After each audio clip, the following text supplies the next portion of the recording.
wow. Really wow. Can someone, do you know how to do reactions, like to put an applaud or a thumbs up? Cantor was great. Just great. I tell you, who knows what's going on outside? Who knows if there's a... who knows what's going on outside right now? It looks like factories are shut down, schools are closed, city halls are closed, libraries are closed. Places that we used to go, it looks like it's dead. How in the world are we going to bring everything back to life? I mean, we're reading that things aren't going to come back anywhere near as quickly as everything shut down. It's going to take a long time. You know, our Haftarah, the special one that we read on Passover every year, talks about bringing things back to life. And it's like it's speaking to just today. It's like it's telling us exactly what to do right now. It's the story of Ezekiel, and he's brought by God in a vision to be in the middle of a valley full of bones, and the bones are very dry. And God asks Ezekiel, can these bones come back to life? And Ezekiel says, only you know, God. You can bring them back. And then God says, I want you to speak up. I want you to speak about all of these bones coming together by the power of God, that they're going to not only be rejoined, but there's going to be sinews and there's going to be muscle and skin that's going to be brought on them. And Ezekiel repeats the exact same words. And then you hear this rattling, clinking sound of bone coming onto bone, and sinew and flesh coming onto it. And there's a whole array of people standing there. And then God says, I want you to speak up. I want you to speak up, Ezekiel, and say, by the power of God, the soul is going to be restored to these people. And Ezekiel says exactly what God tells him to say. And sure enough, they all come alive. And God says, this is what's going to happen to the people of Israel. You look like you're dead. You look like you're in exile in Babylonia. And people said, your bones are dry. There's no hope whatsoever. But there's always hope. There's always hope. And especially when you look at the specifics of this story, there's incredible hints and direction for us. The very first thing that strikes me is Ezekiel has to be very, very good at listening. He has to be very good at listening to what God is talking about. And he's brought to this place, and he's really humble. God says, can these come alive? And Ezekiel says, I don't know, but you know, God. An act of real humility, trusting in something bigger than ourselves. And there's also that component of, they're not just dry bones that are lost forever. You have to be able to see them with a kind of holy vision, to see that they could come back to life. And the way you do that is, I'm going to say, understanding the way God works. We don't tell these stories just for entertainment, these Bible stories. We find out the way that God works in this world. We find out how to maneuver through it. And we have to have faith that it's going to happen. Now, one of the things that strikes me the most interesting out of it all is God could have said, just watch. Look, they've come back to life. But God doesn't do that. God says, Ezekiel, you need to speak up and say these words. And it's only when Ezekiel said those words that the bones came back on, the bodies were reformed. And then God said, but you got to speak up again. You've got to do this again to get the souls back into them, and he does.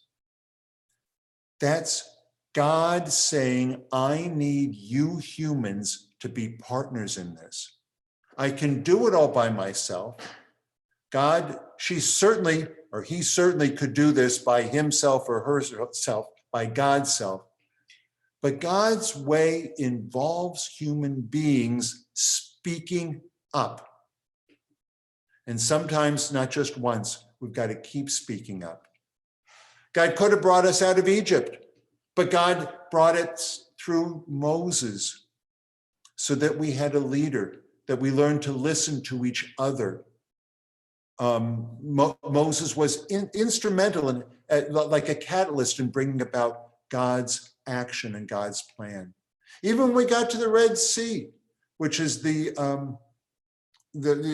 parting of the Red Sea, it wasn't just the prayers, it was Nachshon that walked in. We've got to be partners with God. Now, there's a huge task in front of us. There's a lot of things that are atrophying right now and dying. There's a lot of people losing hope. There's a lot of things that are going to be subject to incredible budget cuts. There's going to be a lot of mess out there. And we need to listen to this. We need to listen to what's going on in the world.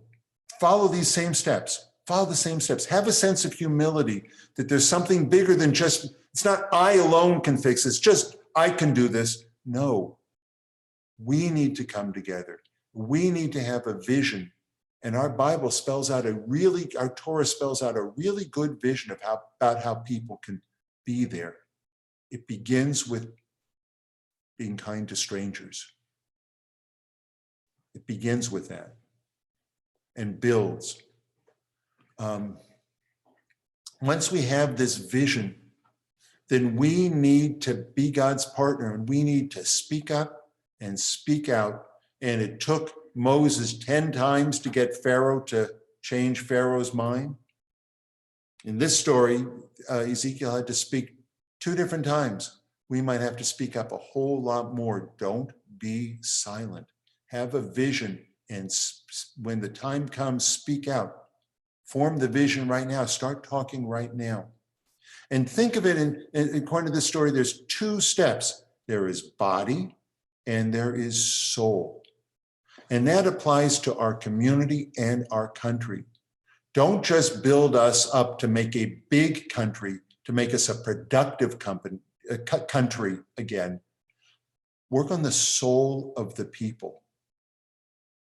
Let everyone feel that this land is your land. This land is my land. Let them realize that this is a country for, of, and by the people. Let this soul be rebuilt because we're hurting right now. And we can make this dry bones of a country come back and be really incredible.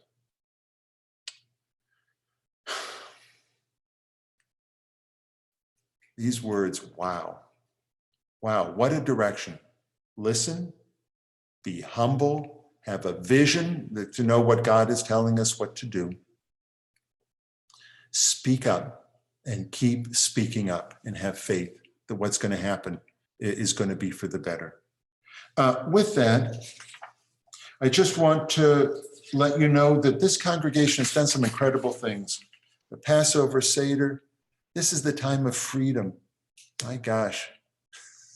Share this story that God listens to people who are in captivity and maybe even will listen to you. And that God is on the side of freedom and that there is a better place than we can go to. And it might take a while, but we can get there. There might be a lot of obstacles, but we can get there. There's a better place we can get to. I want to wish everyone a happy Passover, and I want to thank everybody that's done such a wonderful job at coordinating and helping out with our celebration of Passover and the times that we come together. We always are going to have a Zoom at 2. That's just check in, say hi, talk, schmooze with whomsoever you want, whoever Zooms in at us. That's every day, but it won't be on Shabbat. we have, it's the same sign-in as this one here, as we did tonight. There's also 5 at 5 minutes, where you can get to it from our website, where I share a Jewish insight and an updates. That's every day. Tomorrow morning, we're going to come back together at 8:45. Our cantor's going to start singing. And on Sunday, we've got at 10 o'clock, we've got religious school, which is sort of a service, a lot of singing, and I'm going to share a couple of words. It's kid-oriented, but others can join as well. If you want to get on, you send me an email, and I'll let you know how to get onto it, tbhrabbi@gmail.com. And then we're going to have a Yizkor service Thursday morning. It was printed the wrong time. It's Thursday morning at 9 o'clock to remember those that have died, because it's the end of the Chag.